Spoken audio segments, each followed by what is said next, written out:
So the Confederated Tribes of Siletz Indians, the health clinic a couple years ago purchased a roughly 40-acre property right before COVID, and has been holding on to this piece of land in the hopes of creating healthy food options for the Siletz tribe. We're in the process of developing an organic practicing farm that provides food options, cultural opportunities, education for the tribal members, basically to improve the health of our community, to provide clean access to food and those activities in the landscape. The stewardship of this land is guided by a garden committee, which consists of various staff, tribal council members, community members, and we use the feedback from our community, our traditional ecological knowledge pathways, and a variety of partnerships such as the Dry Farming Institute, our small farms group here in Lincoln County, and just about anyone and everyone who's interested, we include in this as a part of developing community and resilience, reciprocity through our interactions in the landscape. So the next picture is kind of a conceptual design of part of the property. The demonstration part of it here is kind of leading into what community access, kind of some of the ideas behind what's going on in the landscape, whereas the next slide is an actual overhead of the entire property. So right now, actually, during this presentation, I'm working on the conceptual ideas that have come from feedback from our community, the observations in the landscape, and just the needs of what the landscape needs, as well as our community. So we're designing the remainder of this property in a way that stewards the landscape. The north half there is actual designated wetlands with a seasonal creek that runs through. You can see the tail ends of the blue water lines that come off. It shows emergent wetlands that kind of peek off into the open field that you see on the south end of the property. The actual garden space that we're utilizing is a 5-acre area where we are excluding elk and deer from, to make sure that we can have orchards, fruits, medicinal gardens. We can steward first foods, and just any kind of activity that we want. We are stewarding the landscape in the wetland areas to include beaver habitat restoration efforts, more invasive removals, bringing back cultural fire, anything that, again, the tribe and the community of members sees fit to utilize this space to increase the health of our community. The front garden area that we have was a little over a 1/4 acre. And so with this past season being our first year on the landscape as a program, we wanted to really hit the ground running in a way. And so we started growing on the front garden here. As you can see, it's kind of a pretty common no-till method of applying black plastic as mulch and then converting it to garden space. If you'll just change over. The next slide shows kind of the after of what we started to grow the first summer of 2021.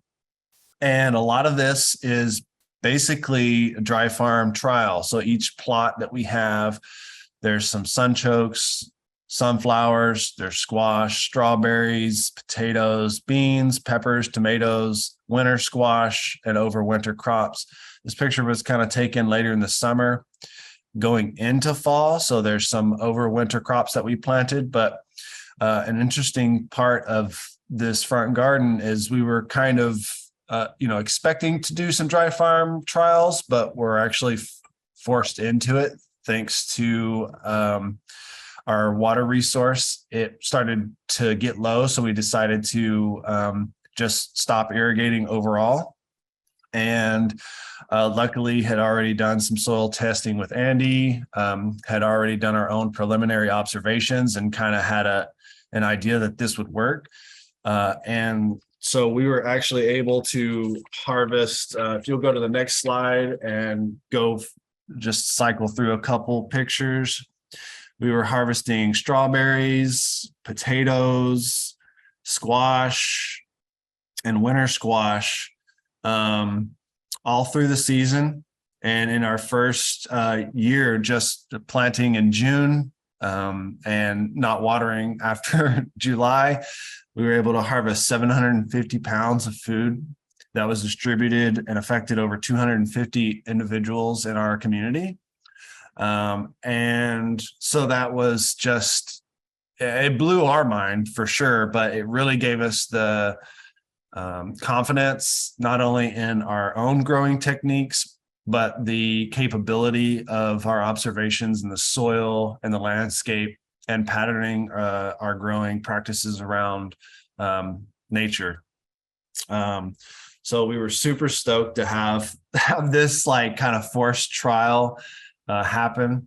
And so we're expanding from that 1/4 acre front garden into the 5 acre elk exclusion area. And so that means we're going to need more water, right? So we do not have water rights, nor do we ever expect to receive water rights due to the conventional stipulations. So we're relying on nature. And so this is a before and after picture of what we're utilizing to get around that. And so we are installing rainwater catchment in a big way. We have 2 structures on the property, a barn structure, which you can see here, and a house structure, which collectively the roof surface in our climate would collect over 270,000 gallons of rain over the winter, which is quite a bit. And of course, our soil's water holding capacity fits in with that pattern too, but we have over 100,000 gallons of storage installed with tanks. So we have tanks that wrap around the barn and another section of tanks that collect from the house. So we're utilizing this rainwater to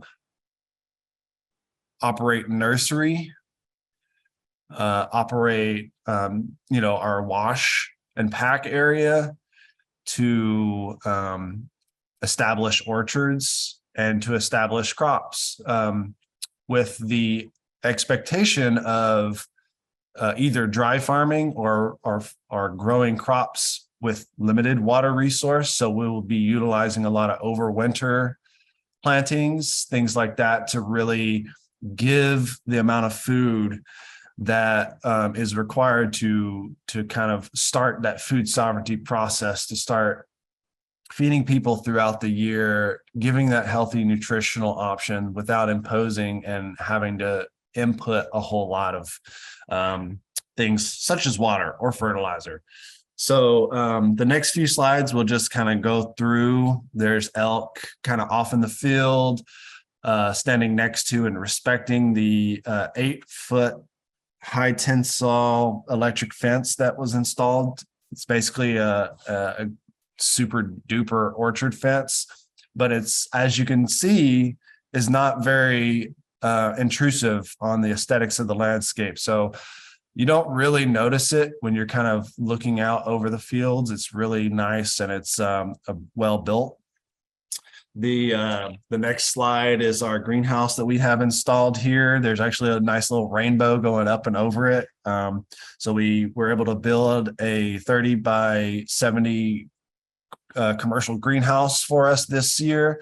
We're actually just getting into it now to start some of the indoor plants for the season. The next slide shows how we're committed to the health of our community in ways that we do not use any chemicals ever whatsoever, period. So going with organic standards is one of those things, but also We don't even use chemically treated lumber for any more new construction on the farm. So this is a way that we are fire treating raw boards to use in our greenhouse, on our nursery tables, and moving forward, anything that we build will not be using chemicals, because those chemicals can be transferred to our food items or through distribution of food and so on and so forth. So being careful in that way. We have been engaged with the youth quite a bit this first year. As we're such a young program, it's kind of like a bootstrap situation at the beginning, where we're just now, you may hear a tractor in the background. Our driveway and access for parking is actually being worked on now. So to begin with, this first year, we tried to bring people out and worked with a lot of youth. So during berry picking season, we've been maintaining the massive rows of blackberries that grow on the peripherals of the property so that we can get to them. So you can see a lot of kids here digging into blackberries, just utilizing the existing invasive Himalayans to provide food for us. The next slide shows the nice, beautiful blackberries they picked. And so this season we'll be ready. We'll be able to accept families, tribal members, staff, people just to show up. Berry season's open. Come out to the farm and you can pick blackberries. We're also planting strawberries. And then we have more long-term fruit and orchard plants that are being planted this winter and the next. We also engaged with our youth this winter. We had some trees that we sourced from the Agrarian Sharing Network that were grafted early spring of 2021. We grew them out over a full season, and we brought them to be placed in the earth in the winter. So just this past December, we had youth come out and attend a tree planting demonstration, and then everybody got their hands dirty, and we planted about 30 fruit trees to start on the farm here. So this was the first installation of fruit trees of apples, pears, and plums. And we have about another 2 acres of orchard that we're ready to plant. You'll see the next slide is kind of a little nice. It was a nice muddy day, but the trees loved it. I mentioned earlier about the stewardship of the wetlands in the back half of the property. So we're working to encourage beaver to return to our landscape. The way that our stream and the wetland flows, it connects to an old mill pond, then it connects to Sam's Creek, and then flows directly into the Siletz River, not very far from the farm property itself. So here's a group party we had with some tribal members, some tribal staff. We have Kara with ODF&W, Tom with our Mid-Coast Watershed. And we are working with our natural resource department, which is where we source this willow from. They have a land restoration nursery, and we took cuttings, and then we went back into the wetland area. The next picture will show you how we're kind of like sorry, I don't have an extra picture, but we planted 350 feet of the in-stream along our beaver dam analogs on both sides. So essentially 700 feet of stream that we planted with willow using for beaver dam analogs and so on. So the last slide's there just to give you contact information and just to share a little bit more if you want to connect, or we'll have another breakout for coastal dry farming today as well. And I appreciate the time so much for everybody. 15 minutes is pretty quick. Thanks, Lucas. Thanks, Dry Farm. Thanks so much, Zeph.